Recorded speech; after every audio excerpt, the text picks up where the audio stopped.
Hello everyone, welcome to my channel Pathshala. Today in this video we are going to read chapter number 17 and the chapter's name is Our Earth. Our Earth का क्या meaning है बच्चों? हमारी पृथ्वी. ठीक है.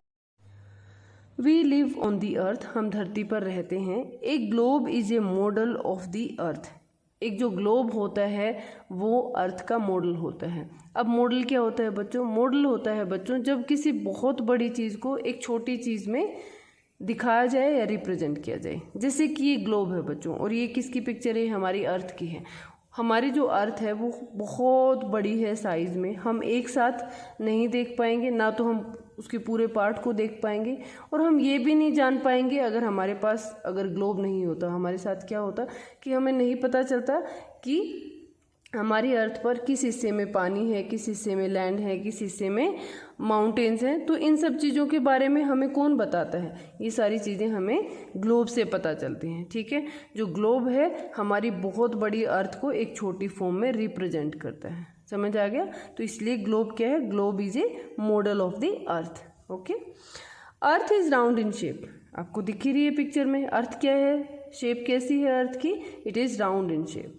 It has two parts, land and water. जो हमारी अर्थ है उसके दो पार्ट्स हैं. कौन कौन से पार्ट्स हैं बच्चों? Land and water. लैंड यानी कि धरती और वाटर यानी कि पानी. हमारी धरती के दो हिस्से हैं. धरती वाला हिस्सा जिस पर हम रहते हैं एंड वाटर पानी वाला हिस्सा. More than half of the earth is covered with water. और हमारी जो धरती है उसका आधे से ज़्यादा हिस्सा है वो क्या है? That is covered with water यानी कि वो पानी में है. The rest is land. और जो हिस्सा जो बच गया है वो क्या है? वो हमारी धरती है यानी कि ज़मीन है जिस पर हम रहते हैं. जैसे कि ये पिक्चर है ना बच्चों अर्थ की, तो इसमें जो ये ब्लू वाला पार्ट आप देख पा रहे हैं ये क्या है? ये सारा का सारा वाटर वाला पार्ट है. और जो हिस्सा बाकी का बच गया वो क्या है? वो लैंड वाला पार्ट. ओके. आई होप आप सबको समझ आया होगा इतना. नेक्स्ट है बेटा, we all live on land. हम सब धरती पर रहते हैं. जैसे अभी अभी पढ़ा था ना बच्चों कि धरती का आधे से ज़्यादा जो पार्ट है वो क्या है? वो पानी से कवर्ड है यानी कि उस पर पानी है. और जो रेस्ट जो पार्ट बच गया वो क्या है? लैंड है. हमने देखा था इस पिक्चर में कि जो ये ब्लू वाला पार्ट है ये क्या है? सब पानी है अर्थ के ऊपर. और जो ये बाकी का आपको ग्रीन ब्राउनिश थोड़ा सा पार्ट दिख रहा है ये क्या है? सब कुछ लैंड वाला पार्ट. ठीक है. और हम सब किस पर रहते हैं? हम सब लैंड पर रहते हैं यानी कि ज़मीन पर रहते हैं. We grow food on land. हम धरती पर जो भोजन है उसको उगाते हैं. कैसे उगाते हैं? अलग अलग क्रॉप्स को हम ग्रो करते हैं. फ्रूट्स, वेजिटेबल्स और बहुत सारी खाने पीने की चीज़ें हैं जो हमें किससे मिलती हैं? हमें लैंड से ही मिलती हैं. We grow wheat, rice, fruits and vegetables. हम क्या क्या ग्रो करते हैं लैंड पर? हम लोग वीट यानी कि गेहूँ, राइस चावल, फ्रूट्स यानी कि फल और सब्जियाँ. वेजिटेबल्स क्या होते हैं? सब्जियाँ. हम गेहूँ, चावल, फल और सब्जियाँ उगाते हैं. ठीक है. और ये सब किसके काम आती है? हमारे खाने के रूप में काम आती हैं. ठीक है.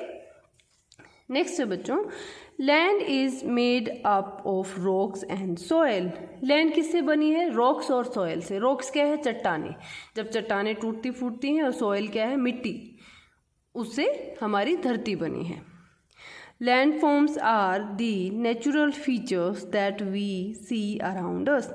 लैंड फॉर्म्स क्या होते हैं बच्चों? लैंड फॉर्म्स होते हैं धरती की अलग अलग जो बनावट है. हमारी जो अर्थ है उसकी ना अलग अलग लैंड फॉर्म्स हैं. उसकी जो लैंड वाला पार्ट है उसके अलग अलग बनावट है. वो अलग अलग तरह का दिखते हैं.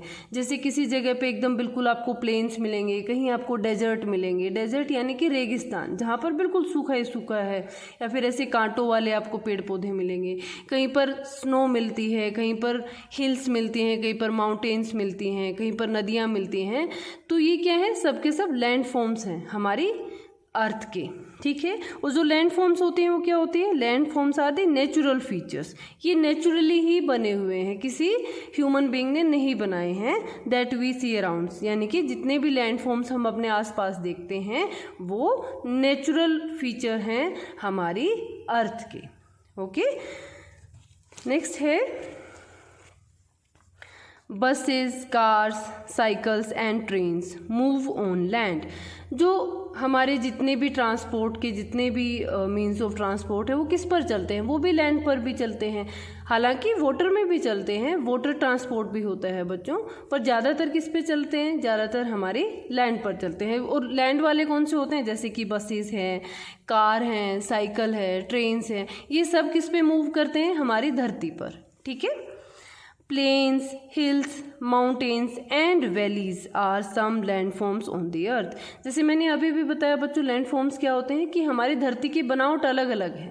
ठीक है, तो उनमें से क्या हो सकते हैं, प्लेन्स हो सकते हैं, हिल्स हैं, पहाड़ियाँ हैं, माउंटेन्स यानी कि पर्वत चोटियाँ हैं, और जो वैलीज हैं, घाटियाँ जिसको बोलते हैं, ये कुछ लैंडफॉर्म्स हैं जो कि हमारे अर्थ पर पाए जाते हैं। ठीक है, जैसे कि अभी पिक्चर भी दी गई है आपको, जो ये पिक्चर है ये प्लेन्स की पिक्चर है, ये जो पिक्चर दी गई है ये माउंटेन्स की है, ये हिल्स की पिक्चर है, और ये किसकी है, वैली की पिक्चर है। ठीक है, अब हम एक एक करके, जैसे कि प्लेन है, माउंटेन्स हैं, हिल्स है, ये सारी लैंडफॉर्म्स जितनी भी हैं हम इनको एक एक करके डिस्कस करेंगे।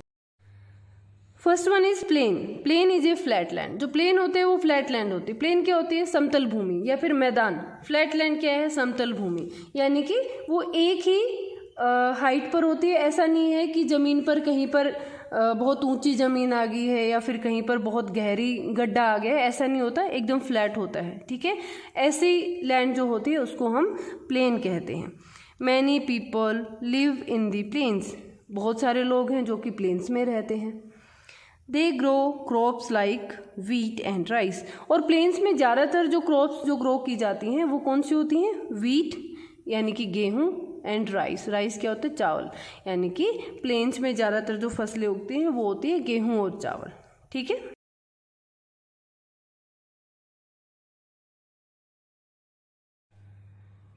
नेक्स्ट है बच्चों माउंटेन्स। हम ये भी पढ़ेंगे कि हम हिल्स किसे कहते हैं, माउंटेन्स किसे कहते हैं। Okay, the land that is higher than the plains is called a hill. यानी कि प्लेन्स वाले एरिया से जो ऊंची जो भूमि होती है या ऊंची जो धरती होती है उसे हम क्या कहते हैं, हिल्स कहते हैं। जैसे कि ये प्लेन्स है, एकदम फ्लैट लैंड है यहाँ पर, बट जब लैंड का एक पार्ट एक ऊपर उठ गया है, जैसे कि ये यहाँ पर हिल वाली पिक्चर में उठा हुआ है, तो ये क्या बन गई, ये हिल बन गई है। ठीक है, सम हिल्स आर वेरी हाई। कुछ हिल्स जो बहुत ऊंची होती हैं, दे आर कॉल्ड माउंटेन्स। जब हिल्स की हाइट बहुत ज़्यादा हो जाती है तो उसे हम क्या कहते हैं, माउंटेन्स कहते हैं। ठीक है, the tops of some mountains are covered with snow. जो माउंटेन्स होती हैं बच्चों, उनका जो टॉप होता है यानी कि जो ऊपर चोटी वाला पार्ट होता है या फिर हम पीक उसको कहते हैं, वो हमेशा स्नो से ढका रहता है। जैसे कि ये वाला जो पार्ट है ना ऊपर वाला, तो ये क्या है, वाइट वाला, ये स्नो से कवर्ड है। ठीक है,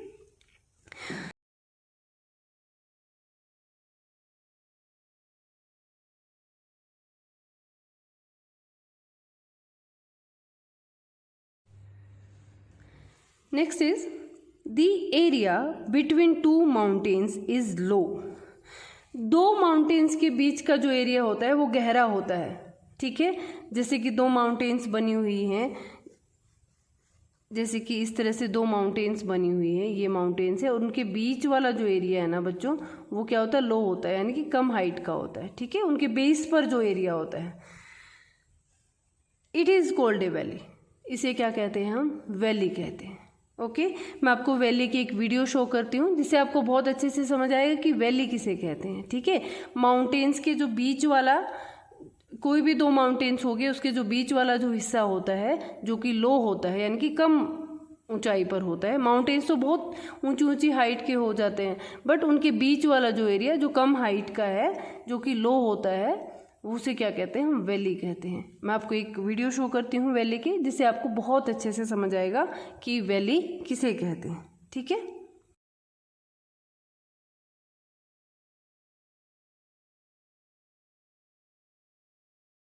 आई होप आप सबको समझ आया होगा कि वैली किसे कहते हैं। Next is water bodies on the earth are seas, oceans, rivers and lakes. Water bodies किसे कहते हैं बच्चों, वाटर बॉडीज़ वो होते हैं जिनमें हमारी धरती पर जो पानी है वो पानी जिसमें रहता है। अब वो क्या क्या हो सकते हैं, वो सीज हैं, सीज यानी कि समुद्र, ओशियंस हैं, रिवर्स हैं, लेक्स हैं, बड़े बड़े पॉन्ड्स हैं। तो ये सब क्या है, ये सब वाटर बॉडीज़ हैं, ठीक है, इनमें पानी मिलता है।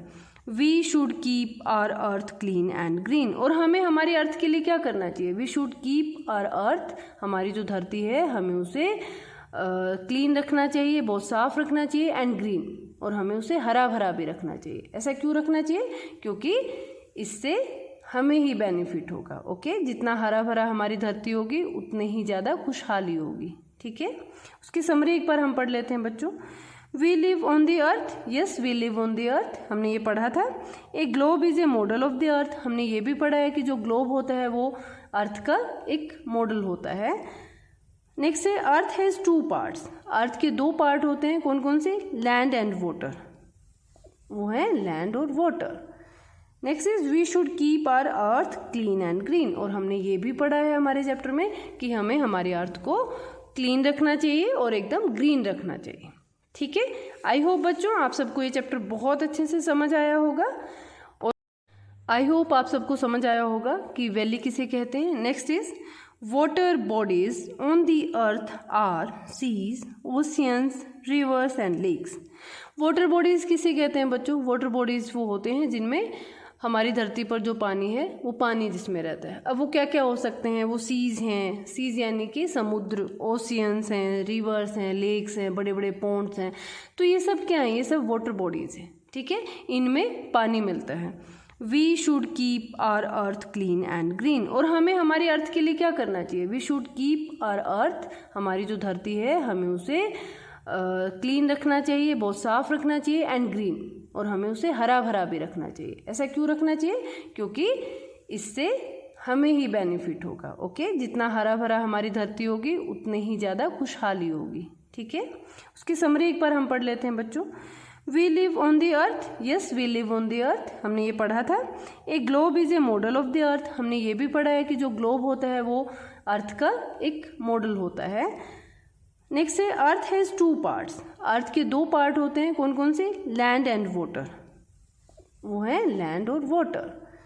Next is we should keep our earth clean and green, और हमने ये भी पढ़ा है हमारे चैप्टर में कि हमें हमारी अर्थ को क्लीन रखना चाहिए और एकदम ग्रीन रखना चाहिए, ठीक है। आई होप बच्चों आप सबको ये चैप्टर बहुत अच्छे से समझ आया होगा।